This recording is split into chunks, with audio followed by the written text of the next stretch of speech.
강혜신의 오늘의 미국.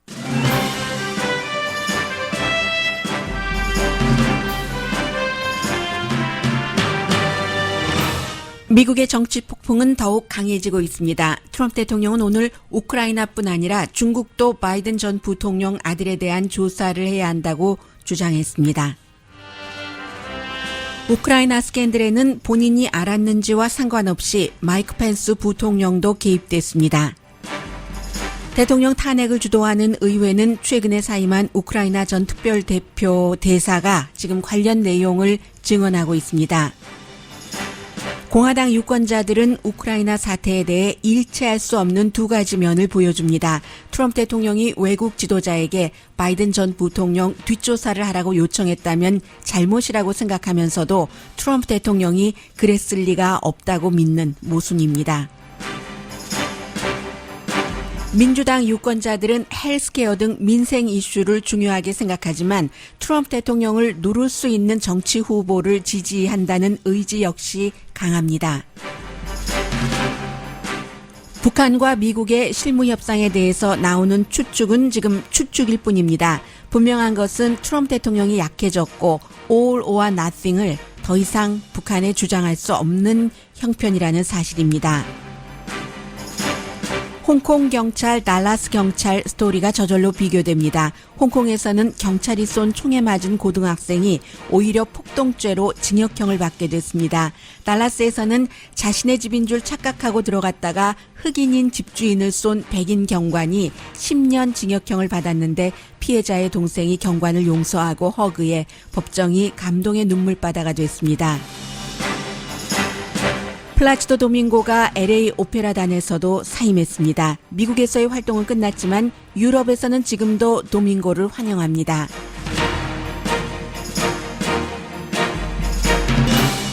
여러분 안녕하십니까? 오늘의 미국 강희신입니다. 북한 관련 문제는 이제 로스앤젤레스 시간으로 얼마 지나지 않으면 그 사실이 확인되기 때문에 좀 뒤에 말씀드리겠고요.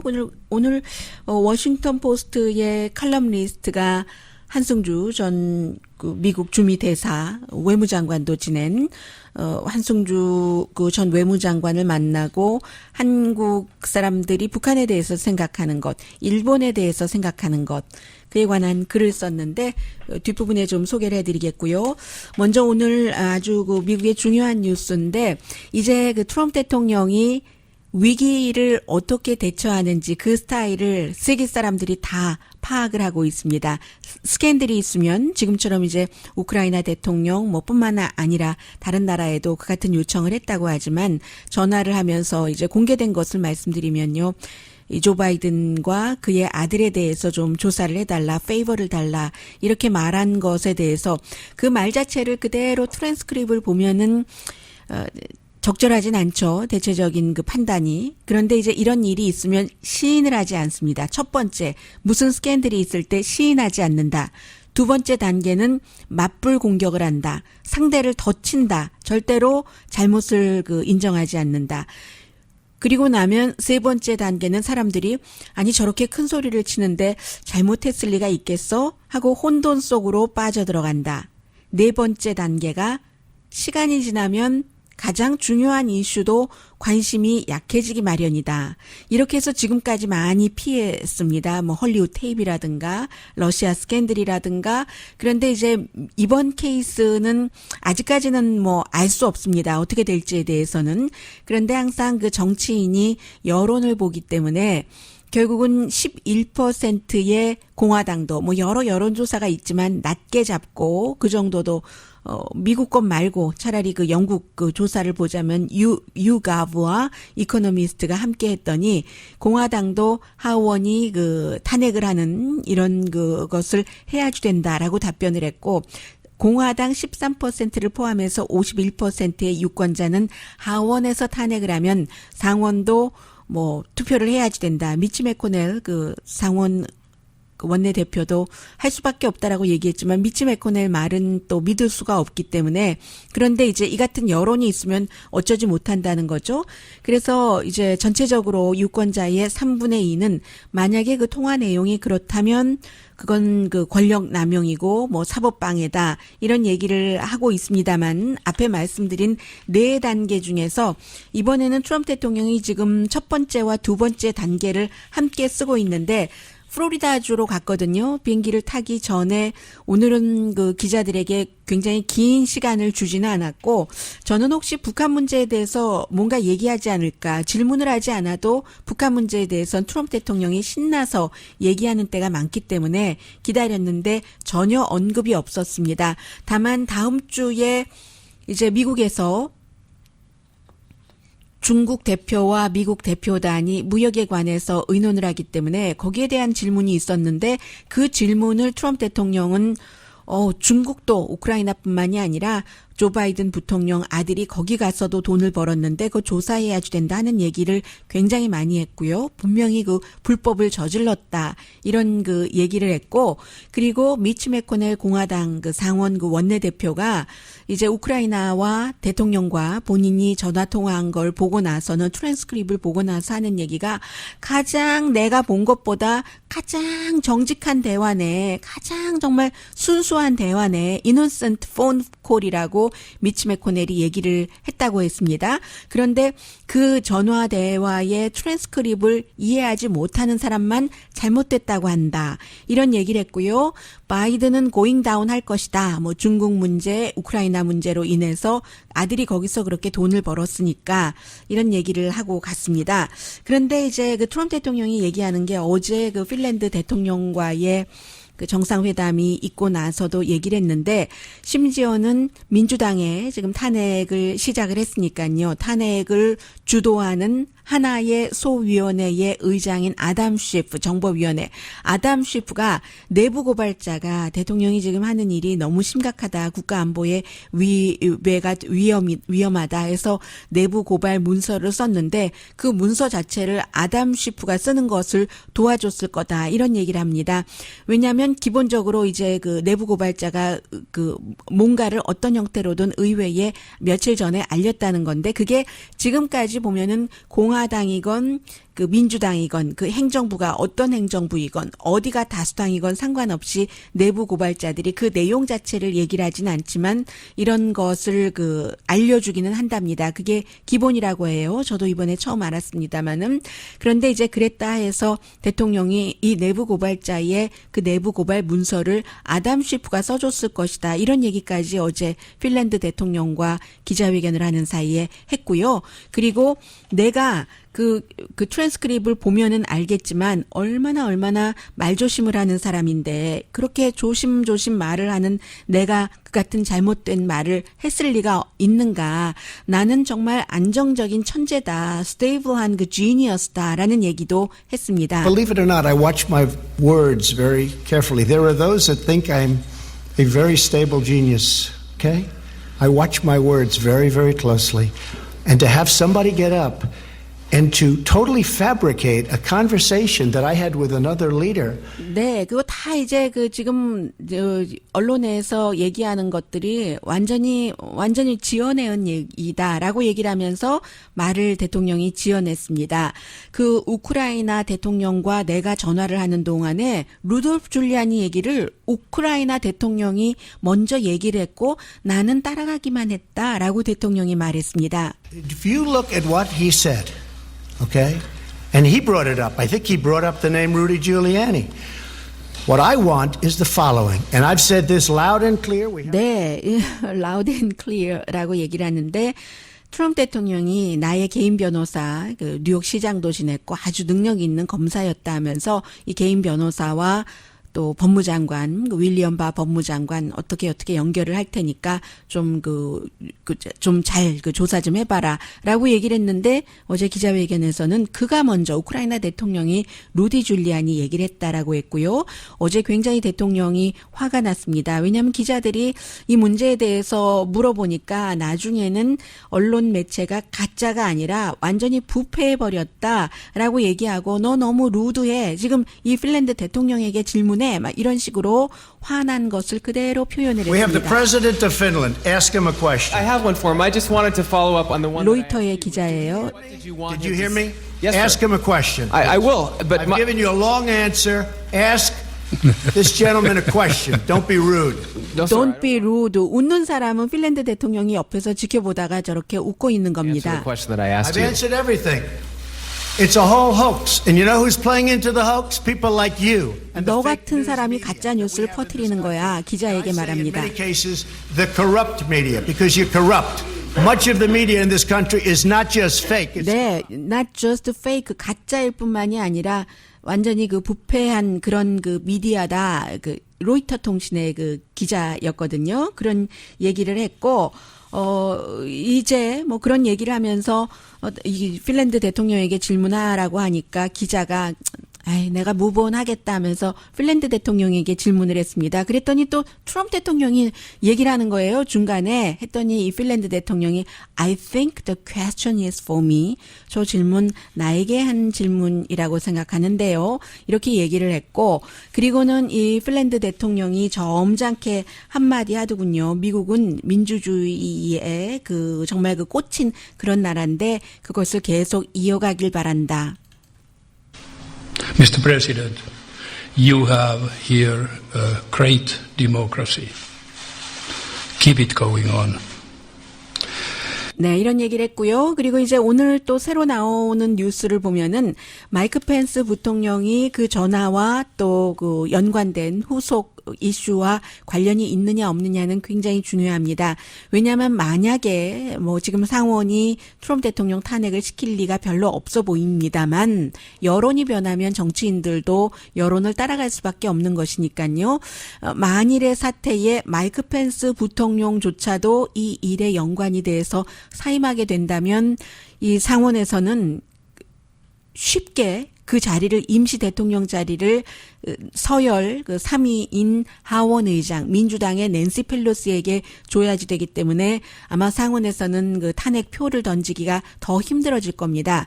그런데 지금 나온 얘기를 보면 5월 달에 우크라이나 대통령 신임 대통령이 취임식을 하는데 원래 가기로 했는데 트럼프 대통령이 가지 말아라 해서 못 가게 됐고요. 그래서 5월 20일에 트럼프 대통령이 플로리다주 잭슨빌에서 캠페인하는데 펜스 부통령이 거기에 동행을 합니다.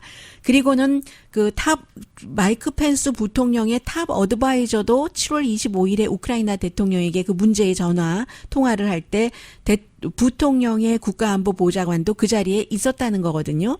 있었으면 이 부통령의 국가안보보좌관이 이거 좀 이상하다 했으면 마이크 펜스에게 보고를 했을 거고 그리고 몇 시간 안에 또 그 트랜스크립을 봤을 텐데 어쨌든 펜스 부통령 측에서는 마이크 펜스 부통령은 그 전화 통화 내용도 몰랐고 그리고 대통령이 우크라이나 대통령에게 이 조 바이든 뒷조사라는 것을 하는 것도 몰랐다라고 얘기를 합니다. 그리고는 9월 1일에 원래는 트럼프 대통령이 왓소에 가기로 했잖아요. 2차 대전 종전되고 70주년 기념 등등해서 해서 거기서 우크라이나의 젤렌스키 대통령을 만나기로 돼 있었는데 갑자기 트럼프 대통령이 안 갑니다. 기억하실 거예요. 그때 대통령 별장도 있고 하는 플로리다주에 허리케인이 막 몰려온다고 하니까 허리케인 그거 지켜봐야지 되겠다 하면서 취소를 합니다. 유럽 방문을 취소를 하고 대신 펜스 부통령을 보내죠. 그리고 본인은 이제 골프 치러 갔습니다. 대통령은 펜스 부통령이 젤렌스키를 그때 만나서 어쩜 몰랐을지도 모르죠. 7월 25일 전화 통화를 하면서 우리 군사 원조를 지금 홀드하고 있다. 문제는 우크라이나가 부패했기 때문이고 또 유럽연합도 돈 좀 더 대야지 된다 하면서 바이든 얘기는 안 했다는 거예요. 그러나 어쨌든 젤렌스키 우크라이나 대통령은 이미 미국 대통령과 그거 조사 좀 해봐. 그리고 페이버 페이버 주면 뭐 우리가 그동안 페이버 많이 줬잖아. 우크라이나도 우리에게 페이버 줘. 이런 말을 했어요. 그래서 부통령이 알고 했는지 모르고 했는지는 모르지만 어쨌든 이 그 군사 지원을 하겠다는 것을 연기한다는 말 자체는 그 트럼프 대통령의 지시를 받고 부통령인 마이크 펜스가 가서 한 겁니다. 이런 형태로 지금 어정쩡한 형태로 마이크 펜스 부통령도 여기에 개입이 되고 있는 거고요.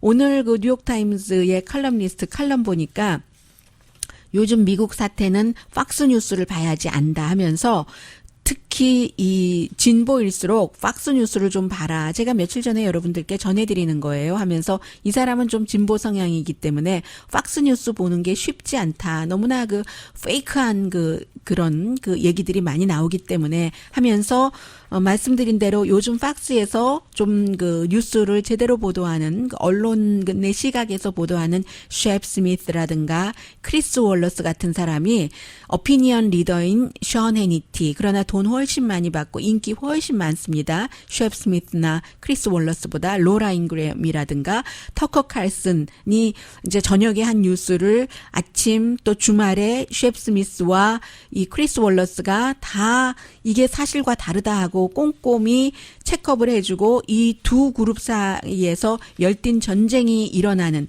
그래서 이제 제대로 된 뉴스의 팍스 사이트는 굉장히 훌륭한 것을 볼 때 미국의 미래가 그래도 밝다하고 느껴지고 그리고 요즘에는 에드 헨리라는 사람이 한 사람 더 여기에 추가됩니다. 이 사람이 추가돼서 트럼프 대통령이 막 그 비난을 하고 있잖아요. 그런데 또 저녁에 다시 터커 칼슨이나 션 해니티 뉴스를 보면은 대통령이 잘못이 하나도 없고 탄핵은 마녀 사냥이고 쿠데타라고 얘기를 하고 있고 뭐 이렇게 보고 있으면 이거 대통령 탄핵되면 내전 일어날 것이다 하는 팍스뉴스에서 말하고 대통령이 말하고 팍스뉴스의 어피니언 리더들이 말하고 이런 걸 보면은 너무 자신 있게 얘기하고 있기 때문에 본인도 그 내용을 믿게 된다는 거예요 하면서 미국의 미래가 없는 것 같아 하는 생각을 하게 된다 하는 것인데요. 어쨌든 오늘 이제 그 특별대사가 의회에 나가서 얘기를 하고 있고 이 특별대사는 대통령이 우크라이나 대통령과 7월 25일에 전화 통화하고 그 다음날 우크라이나에 갔고 또 대통령이 개인 변호사와 우크라이나 대통령의 주변 사람들을 만나게 해줬고 그런데 본인이 사임을 했거든요. 사임을 했다는 것은 의회에서 자유롭게 증언을 할 수 있다 하는 이런 것을 말씀을 드리는 거고요. 해서 지금 굉장히 얽혀 있기는 합니다만은 앞으로는 내일부터는 이 내용을 그저 헤드라인 정도로만 얘기하고 새로운 것을 딥하게 말씀을 드리려고 하고요. 트럼프 대통령이 굉장히 지금 그 초조해하면서 아니다 현재까지는 이렇게 버티고 있지만 이제 여론의 움직임을 봐야지 된다는 것을 처음부터 계속 강조를 해서 말씀드리고 싶습니다.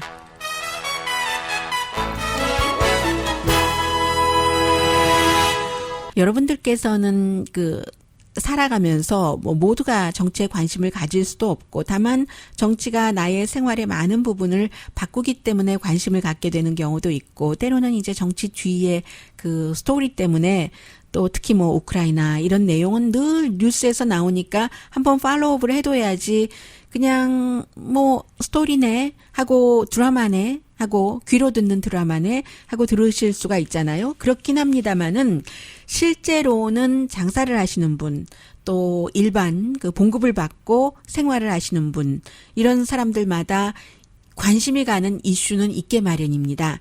지금 민주당의 유권자들은 어떤 이슈에 관심이 있는지 뭐 그런 내용들 잠시 뒤에 전해드리겠습니다.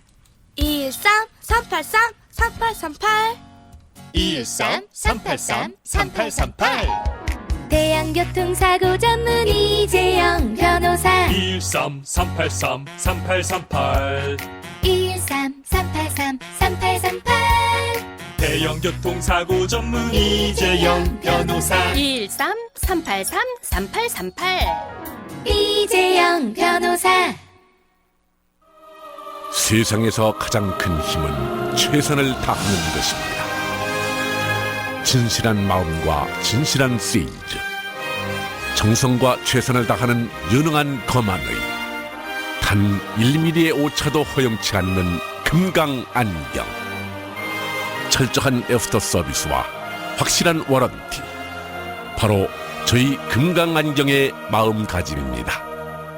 금강안경. 건강한 수면을 위해 당신의 매트리스를 점검하십시오. 매트리스는 체형에 따라 수면 자세에 따라 올바른 선택을 해야 합니다. 다양한 매트리스 컬렉션, 매트리스 전문점 슬립 이지. 템퍼 패딩 매트리스 초특가 세일. 모든 매트리스 초대박 세일. 한인타운 최초 매트리스 템퍼 패딩 전문점 슬립 이지. 매트리스는 역시 믿을 수 있는 슬립 이지 매트리스. 올림픽길 놀만디와 아드모어 사이 블루 하우스 213-738-5000번 슬립 이지 213-738-5000번 슬립 이지. 오랜 경험과 정성으로 손님 한 분 한 분을 모시는 강남회관. 더운 여름철 LA에서 유일하게 평양식 냉면과 함흥식 냉면을 동시에 드실 수 있는 곳. 맛있고 맛있어서 자꾸 먹고 싶어지는 시원한 냉면과 프라임 생갈비, 프라임 스테이크와 차돌, 사시미와 덴뿌라, 된장찌개까지 모두 드리는 36주년 기념 스페셜 콤보는 네 분이 푸짐하게 즐길 수 있는 최고의 선택입니다. 맛과 행복이 머무는 곳 강남회관 323-937-1070 323-937-1070. 아직도 여행 가실 때 여기저기 전화하시나요? 세상의 모든 여행, 나의 하나뿐인 즐거운 여행, 하나투어로 전화주세요. 누구나 대접받고 싶은 여행, 하나투어에서 만들어드립니다. 하나둘 113-736 하나둘. 하나만 기억하세요. 좋은 여행이 좋은 나를 만든다. 떠나세요. 여행은 짧더라도 여행의 추억은 깁니다. 하나투어에서 영원한 추억을 만들어드립니다. 여행 문의 시 가장 마지막으로 전화주세요. 최저의 가격으로 최고의 만족을 드립니다. 213-736 하나둘 하나 투어. 최고를 추구하는 닥터 케네스 킴, 예일 의대 졸업, 검증된 논문 학술 발표까지 UCLA 성형외과 외래 조교수 닥터 케네스 킴, 자연스러운 눈, 아름다운 코, 회복 바른 가슴 수술, 명품 페이스리프팅, 장인 정신으로 환자를 처음부터 끝까지 안전하게 개성을 살려 직접 수술해드립니다. 만족스러운 결과를 선사하는 최고의 성형 전문의 닥터 케네스 킴, 한국 드림 성형외과 LA 지점입니다.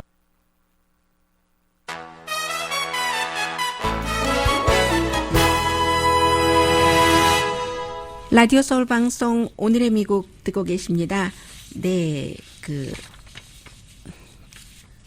진영 논리라고 요즘에 미국에서도 말을 많이 하는데요. 왜냐하면 특히 이제 공화당의 많은 그 유권자들이 트럼프 대통령이 워낙에 말도 잘하고 그리고 아주 당당하게 일어난 일에 대해서 다르게 얘기를 하면 이 모든 그 현상에는 0에서부터 100%까지가 있으면 그걸 막 밀어붙이면 1%의 여지라도 있으면 그럴 수도 있겠네. 트럼프 대통령의 입장에서는 그럴 수도 있겠네 하고 이제 그 설득당하는 사람들도 있고요. 아니면 너무 그 사태를 몰라서 그런 사람들도 있고 그럴 때 이제 진영 논리라는 말을 쓰고 공화당이나 민주당이나 자신이 지지하는 당 자체를 지지하는 것 자체는 뭐 특별하게 잘못된 건 없죠. 다만 이제 다시 자신이 지지하는 그 당이라고 해서 정말 명명백백하게 잘못된 일인데도 그것을 저게 잘못이 아니야. 그게 뭐가 잘못이지? 이렇게 볼 때 진영 논리라는 것의 위험성이 지적이 되잖아요. 그래서 지금 미국에서 이 이슈, 우크라이나 이슈에 대해서 그런데 이 헌터 바이든이라는 조 바이든 전 부통령의 아들 2014년 초부터 지금은 아니지만 우크라이나 에너지 회사 그 버리스마라는 데서 이사로 일하고 한 달에 $50,000 받은 것 맞습니다. 맞습니다. 그런데 맞지 않는 것은 그가 거기서 일을 했다고 해서 우크라이나 검찰이 뭐 일을 잘못했다는 것으로 부정이 있었다고 해서 조사받지는 않았습니다.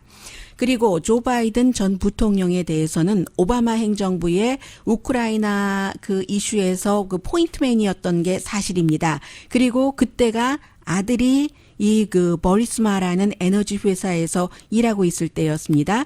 그래서 바이든 전 부통령은 2014년부터 2016년 사이에 여러 번 우크라이나를 방문을 했고 당시에 오바마 대통령의 그 행정을 거기 가서 한 거죠. 그리고 그가 검찰총장, 당시의 검찰총장 그 빅터 샤킨이라는 그 검찰총장을 해고해야지 된다고 말한 것도 사실입니다. 2018년 본인이 본인의 입으로도 말을 했어요. 10억 달러 미국의 지원을 받으려면. 그런데 이건 사실인데 사실이 아닌 것은 그가 그 검찰총장을 해고해야지 된다고 한 것은 자신의 아들을 보호하려고 그랬던 것도 아니고 그 당시에 유럽연합, IMF 모든 곳에서 우크라이나를 러시아로부터 지키려면은 너무 부패했기 때문에 그리고 특히 이 검찰총장이 뭐 좀 그 부패에 대해서 조사하라고 하면 이 그 부통령의 아들인 헌터 바이든이 일하고 있었던 버스미아 여기에 대해서도 이 에너지 회사에 대해서도 조사하라고 하면은 조사는 안 하고 뇌물받을 궁리만 하고 하니까 모든 유럽연합에서도 그 검찰총장 해고해야지 된다고 얘기를 했습니다. 그리고 해고해야지 된다는 게 오바마 행정부의 정책이었고요. 나중에 오바마 행정부에서 따로 이 검찰총장에 대해서 조사를 하려고도 했습니다. 그런데 이제 우크라이나에서 해고를 했죠. 그리고 헌터 바이든이 일했던 이 에너지 회사의 그 CEO 자체가 당시에 그 러시아계의 그런 사람이었고 또 부정부패 뭐 그런 혐의도 받고 있었고 해서 이 그 버리스마 잘못 말씀드렸네요. 버리스마라는 이 회사에서 나중에 그래 우리도 에너지니까 이제 굉장히 그 이익이 많은 그런 곳이잖아요. 우리도 개혁을 해야지 되겠다 해서 개혁한다면서 폴란드의 전 대통령을 고용을 해서 이사들을 서방 세계 사람들을 섭외하는 과정에서 헌터 바이든의 친구가 먼저 들어갔고 그 친구의 그 권유로 같이 헌터 바이든도 들어가게 됐고 그런 겁니다. 결론은 이렇습니다. 헌터 바이든이 부통령의 아들이 아버지가 미국 부통령으로 일할 때 그리고 그 아버지가 우크라이나 개혁을 감시하고 있을 때 그 개혁의 대상인 회사에서 이사로 일하고 한 달에 5만 달러를 받은 것 이해 충돌이 있었다고 그건 충분히 인정이 됩니다. 그래서 미국 국무부에서도 2014년도에 거기에 대해서 조사를 했고요. 그런데 그가 민간인이었기 때문에 특별하게 뭐가 없다 해서 그 조사가 끝났고 우크라이나에서도 한 번도 헌터 바이든이 뭘 잘못했다고 조사한 적은 없습니다. 그런데 이제 뭐 증거가 있다, 더 조사해라 하고 트럼프 대통령이 우크라이나 대통령에게 전화로 뭔가를 그 얘기를 했었다 하는 이게 이제 지금 우크라이나 사태에 대해서 기본적으로 알고 계셔야 될 내용은 여기까지가 전부입니다. 그런데 이제 그 트럼프 대통령의 지지자들이 생각하는 게 물론 이제 트럼프 대통령에게 나쁜 점도 많아요. 여론조사 지금 해보면 여성이라든가 교육을 많이 받은 백인, 무당파의 지지를 받아야지 안전하게 재선될 수 있는데 제가 지금 말씀드린 이 그룹은 앞서 말씀드린 그 부분에 대해서 충분히 이해를 하고 있고 대통령이 전화해서 우크라이나 대통령을 좀 그 압력을 넣었다, 뭐 요청을 했다, 바이든에 대해서 조사하라고 했다. 여기까지도 충분히 알고 있습니다. 많이 알고 있어요.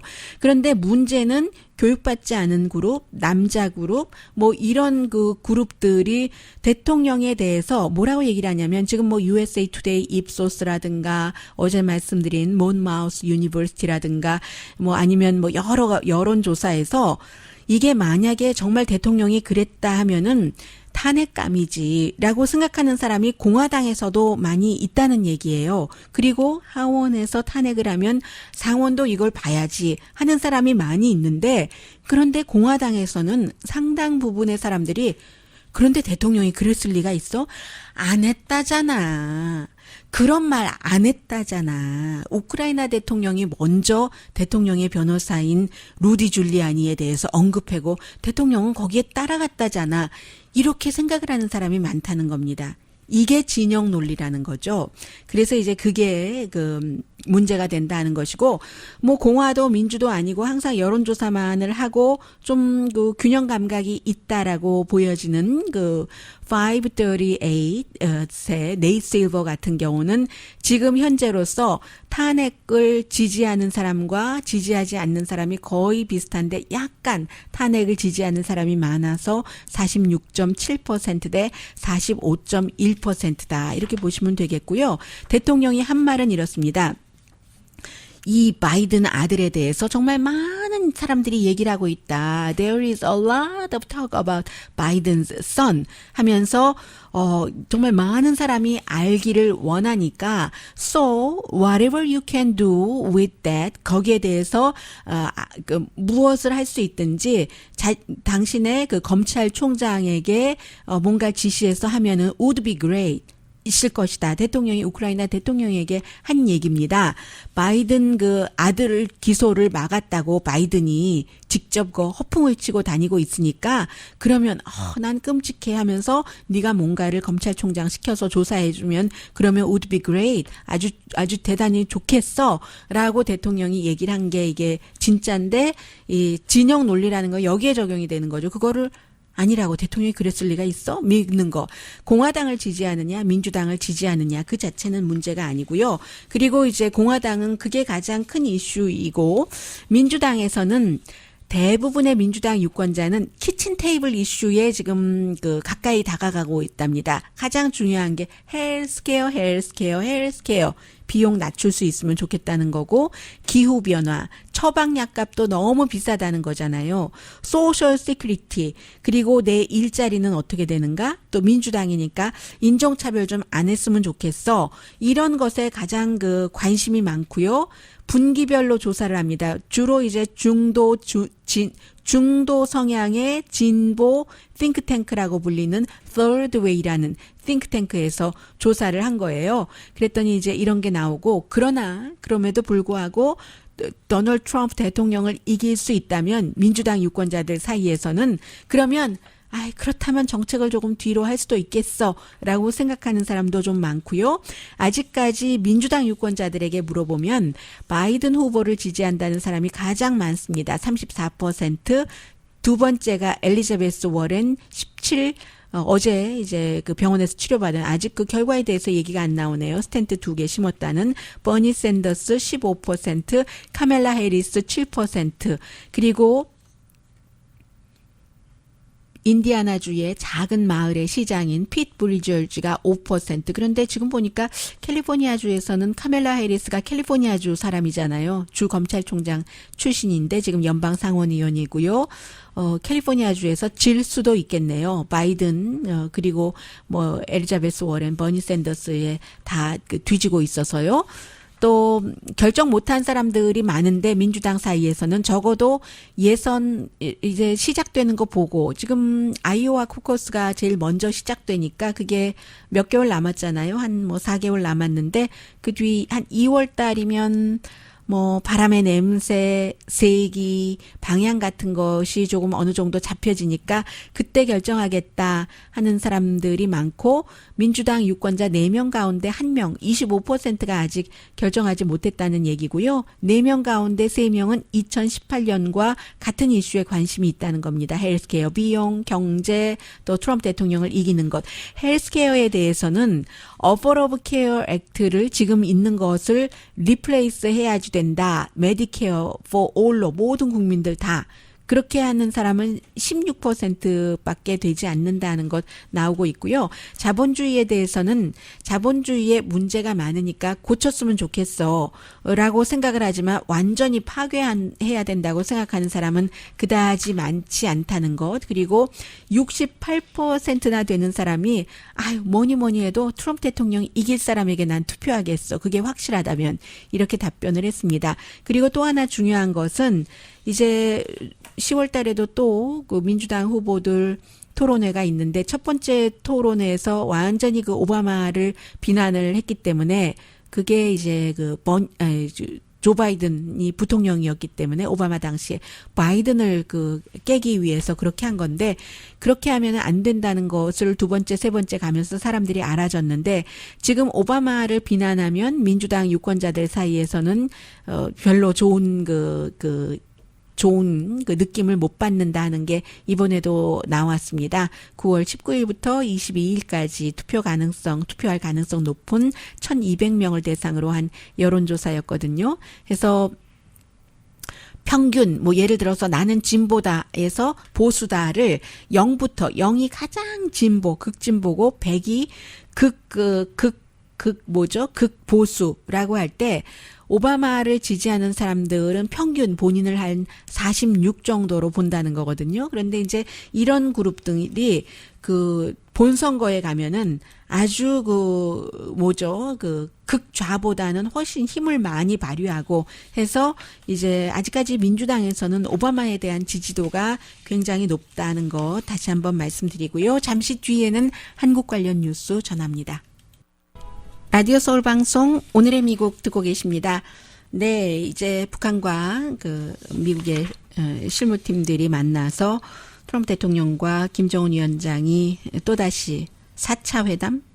4차라고 말씀드리긴 좀 그런가요? 판문점에서는 잠깐 살짝 만난 것이었으니까요.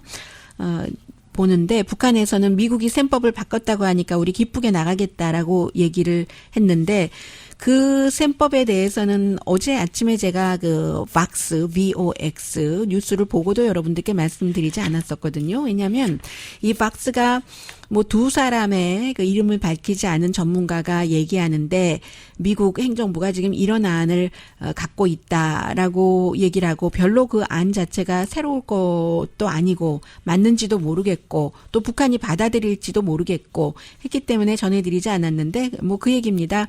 뭐 36개월 동안 텍스타일하고 섬유에 대해서 유엔이 지금 북한 수출하지 못하도록 돼 있는 뭐 이런 것을 중지해서 그렇게 좀 경제 제재를 풀어주고 대신 영변의 핵시설 파기하고 플러스 알파가 뭔지 모르지만 우라늄 농축 중단 뭐 이런 것도 포함돼 있는 것 아닌가 이렇게 얘기를 하고 있는데 그게 북한이 지난번에 완전히 경제 제재 풀라고 했었잖아요. 물론 미국도 영변 갖고 안 된다라고 얘기는 했지만 그런 얘기였고 그리고는 이제 트럼프 대통령이 판문점에서 지난번에 김정은 위원장에게 지키지도 못할 약속을 했었다는 얘기도 했습니다. 종전 선언을 해주겠다고 하는 것, 그리고 합동 군사훈련을 안 한다고 하는 것. 합동 군사훈련 하면서 굉장히 그 미사일 테스트를 북한이 많이 했었죠. 그런데 8월 달에 그 합동 군사훈련은 굉장히 스케일이 작았던 것도 사실입니다.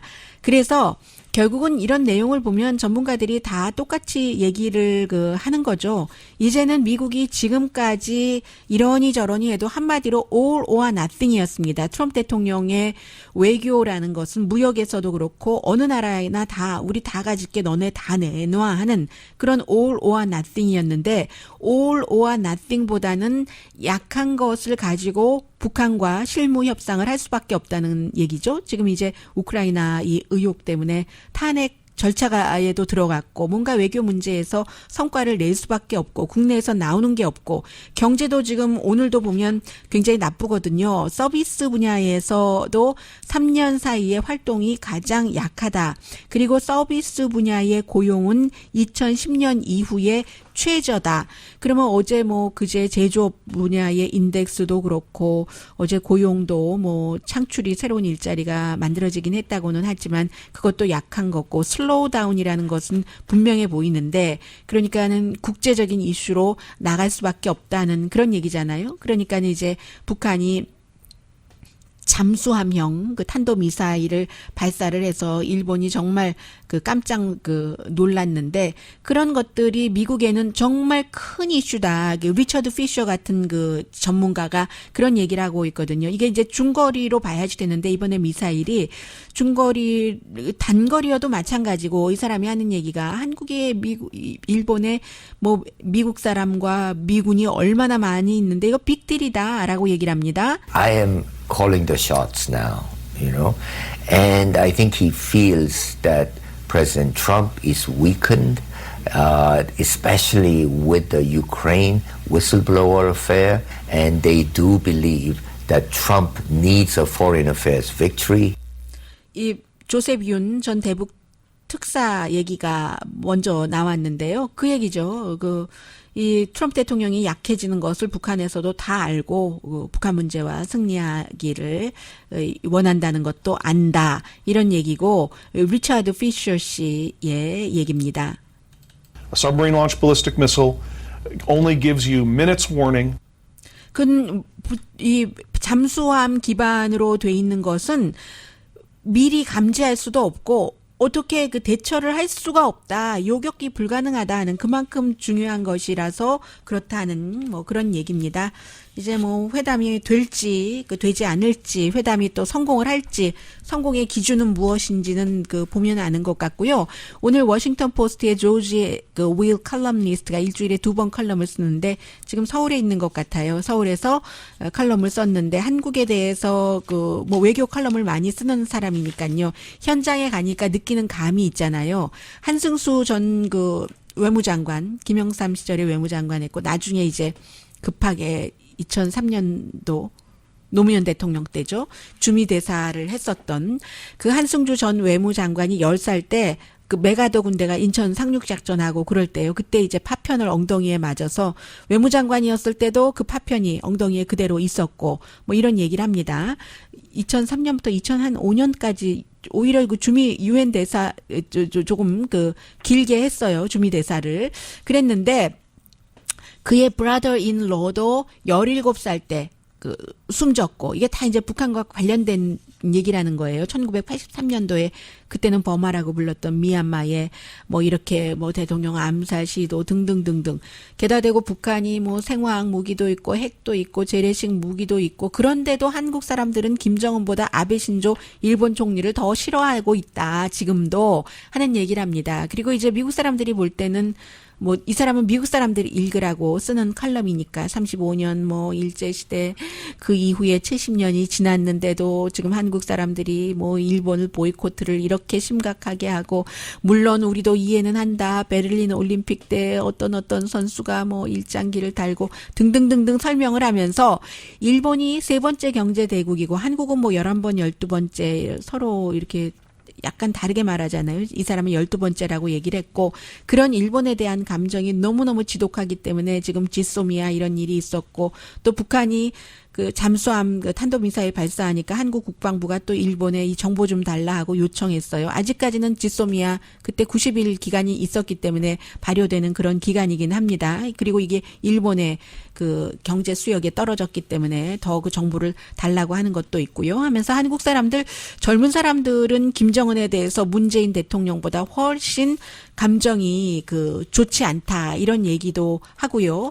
오히려 지금 한국에서 여러 가지 상황에서의 진보 성향은 중년이다. 젊은 사람이 아니고 뭐 메가더 동상 앞에 가서 시위하는 사람도 중년이고 미국 정책 싫어하고 반미 감정 강하고 미국 의존도 잘 안 하려고 하고 그런 것이요. 그래서 지금 미국의 5명의 대통령이 북한 핵 문제를 풀려고 했는데 안 됐는데 트럼프 대통령 사이 좋다 하면서 음식, 에너지 이런 분야 조금 풀어주면 그렇다고 북한이 수십 년 동안 모든 것을 걸고 해왔던 핵 프로젝트를 포기를 할까? 여기는 미국 사람들이 거의 동의하는 사람들이 없습니다 하면서 다시 이제 한승주 전 대사 말을 인용을 하면서 한국 사람들이 굉장히 감정적이고 그 감정적인 것이 어떤 때는 당파적이라기보다 완전히 분열까지 가고 지금 그렇잖아요. 조국 법무장관 임명과 관련해서요.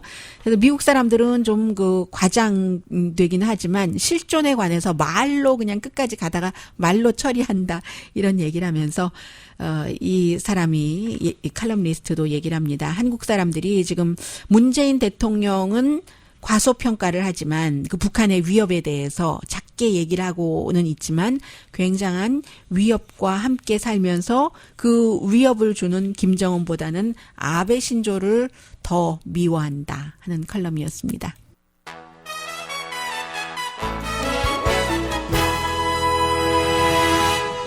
라디오 서울 방송 오늘의 미국 듣고 계십니다. 네, 홍콩 경찰이 이제 실탄을 쏴서 시위대에 그게 이제 베이징에서 70주년 무슨 큰 열병식 있고 하는 날 그런 날 18살 시위대가 가슴에 맞았습니다. 가슴에 완전히 포인트 블랙으로 한 거예요. 리볼버로 대고 쏜 총인데 그런데 이 학생이 오히려 폭동에 가담하고 경찰에 공격했다 해서 10년 징역형에 처해질 수가 있답니다.